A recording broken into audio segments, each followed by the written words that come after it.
Liesel Hochleitner could balance 5 frothing stay-ins in each hand while weaving through the crush of tourists at the Alte Gamsbräu.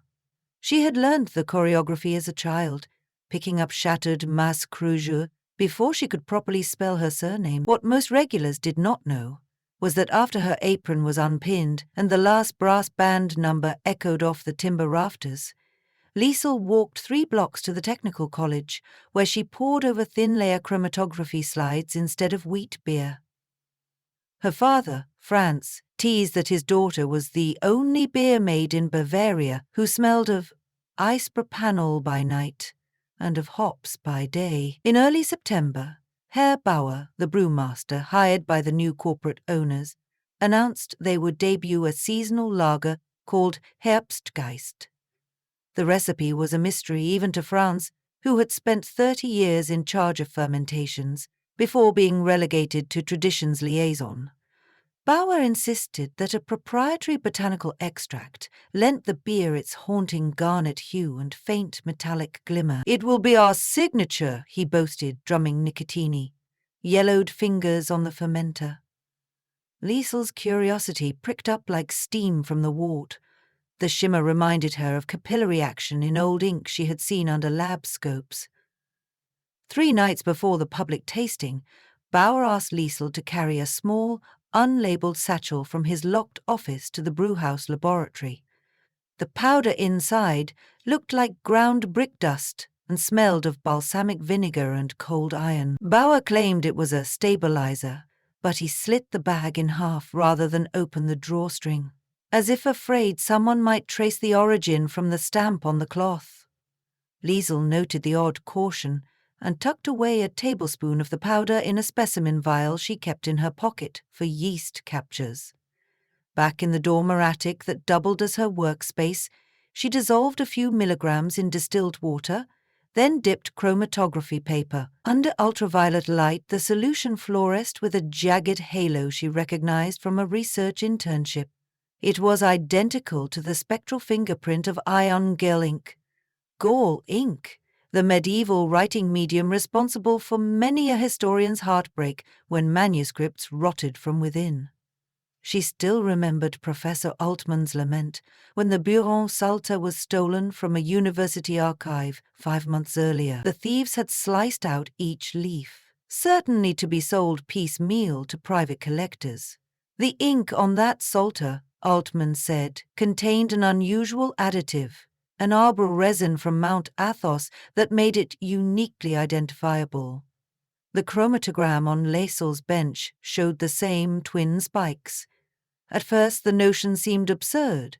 Ink in beer? But the peaks did not lie. She broadened the tests. Atomic absorption for iron, HPLC for tannic complexes, even a sniff against fresh Herbstgeist siphoned off the tank. Each assay overlaid perfectly with the samples scraped from the Buron Psalter in Altmann's reference file. Somewhere between mash and maturation, Bauer was adding a component chemically indistinguishable from the ink of a stolen medieval codex. The revelation felt like standing on a frozen lake and hearing a crack. If she informed Bauer, he would fire her father out of spite. If she went to the police, they might confiscate the entire stock, bankrupting the brewery and half the village with it. Liesel turned the problem over like a coin. She decided to speak with the one person who cared for both beer and manuscripts as passionately as she did, Professor Altmann himself. The professor received her in his office, littered with parchment scraps and oxidized quills. When Liesel showed him the chromatograms, his pipe nearly fell from his lips. "My dear," he muttered, "this is the same ink, no doubt. But why in God's name would anyone dump it into lager?" Liesel answered before she fully believed the words, because beer, unlike parchment, is consumed. The traces would leave Europe disguised as exports. A smuggler could ship bulk liquid labeled as beverage concentrate, then evaporate the solvent and harvest the pigment, leaf by leaf. She imagined the leaves of the Psalter pulverized, the ink dissolved, and whatever fragile illuminations remaining lost forever. It was monstrous, but also ingenious. Ink did not trigger customs alarms the way rolled vellum might. Altman stood and paced, tweed coat swishing.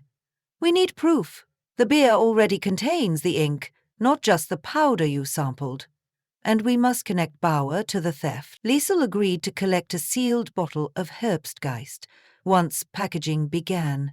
Then the professor would arrange spectrographic confirmation and alert Interpol. The plan almost unraveled during the first bottling shift. As Liesel slipped a capped 330 milliliter into her apron pocket, Bauer materialized like a cellar wraith. "Quality control?" he asked. Gaze pinning her. Liesel forced a smile. "Father always said to taste from every lot." Bauer's knuckles tightened around a copper sample thief, but he let her pass. She cycled to Altman's lab through crisp night air redolent of chimney smoke. There, gas chromatography mass spectrometry told the stark tale.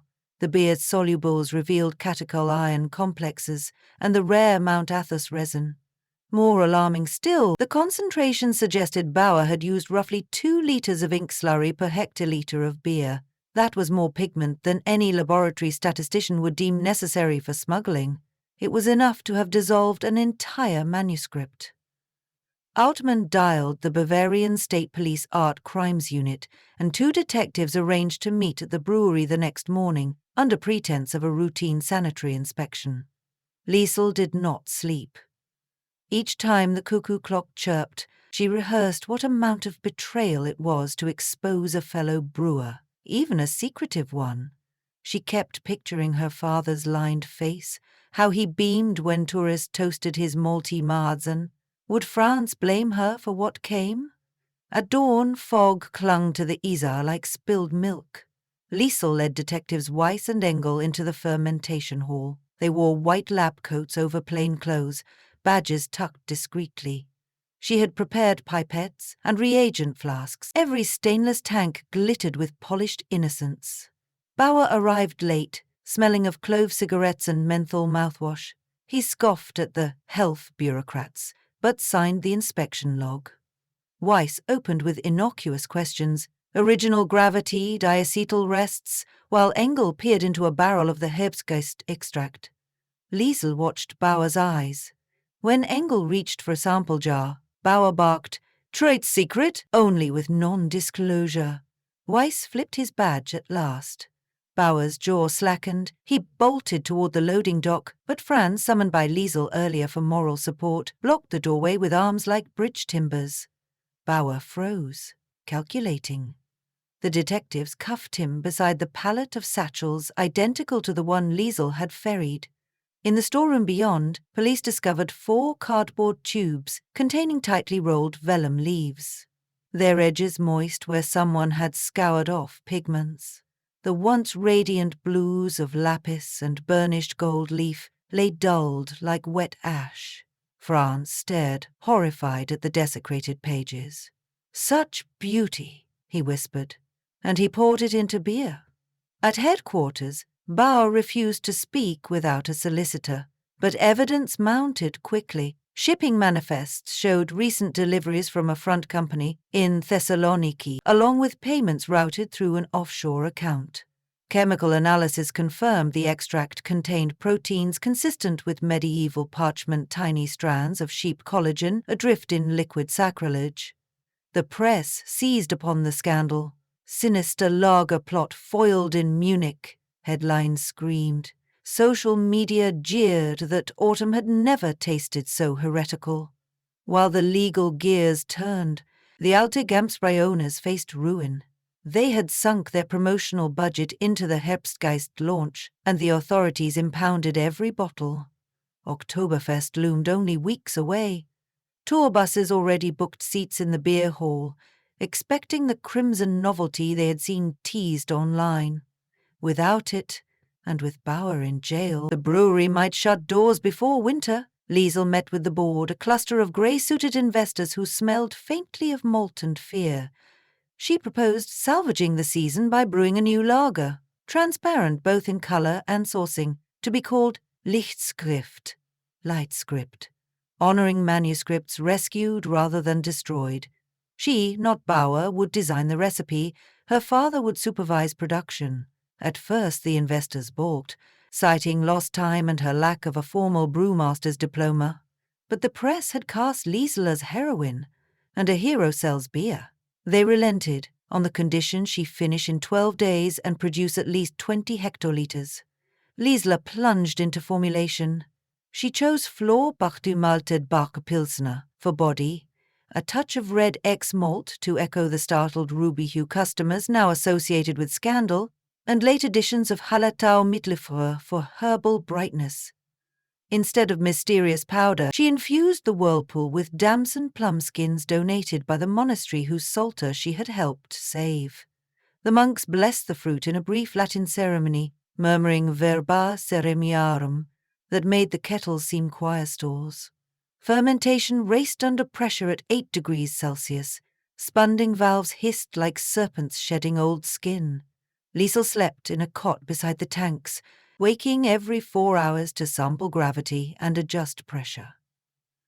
Franz looked on with paternal pride and a trace of wonder, realizing his daughter had eclipsed him in both courage and craft.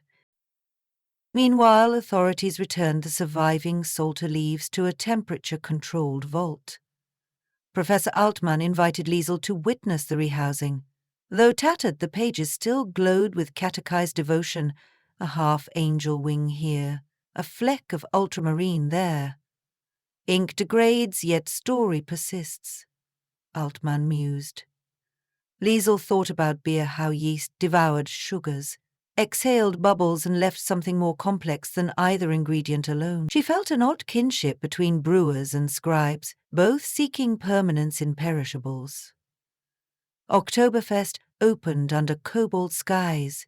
Tourists thronged the beer tents, wielding pretzels the size of steering wheels. At the Alte Gamsbräu stall, a banner unfurled.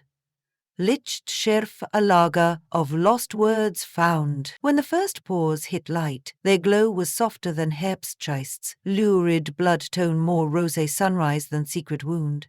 But the aroma, apricot and fresh bread, coaxed smiles from even the skeptics holding tabloids. Liesel climbed onto a keg and raised a glass. To manuscripts and malts, to stories saved, and to transparency both literal and moral.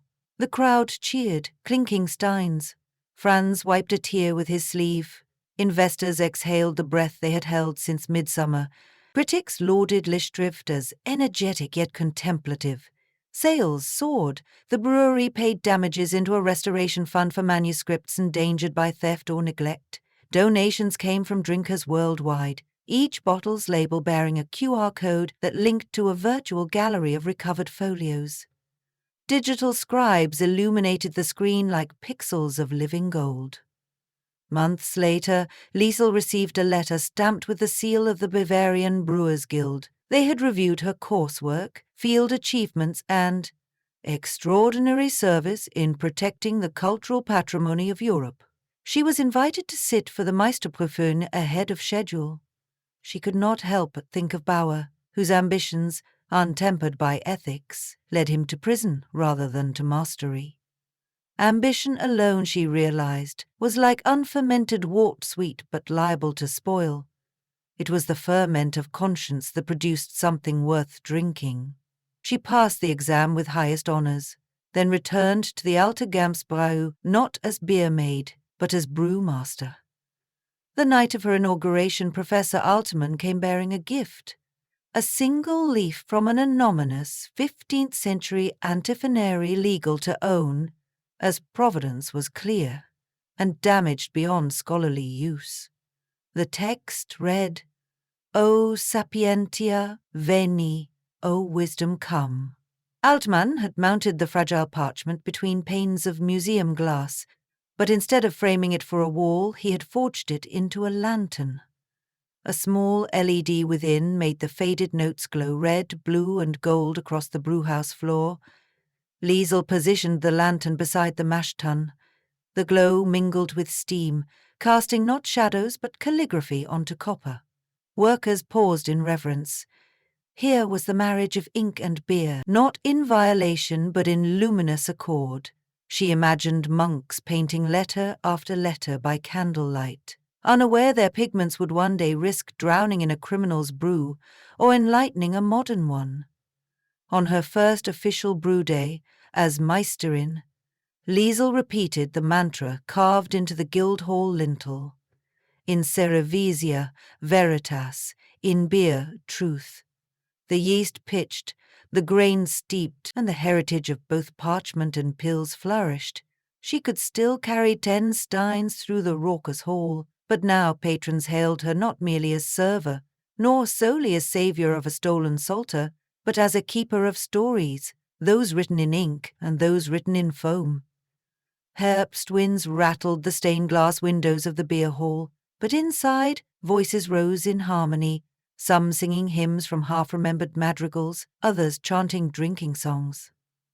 Liesel listened content. She had learned that every barrel she rolled out the door was also a scroll, each pint a paragraph, each swallow a syllable of a shared narrative. Somewhere, a codex rested safely in climate control, relieved of its dangerous voyage within contraband lager. And here, at the heart of Munich, the next chapter fermented, the next chapter fermented. Warm, bright, and unafraid.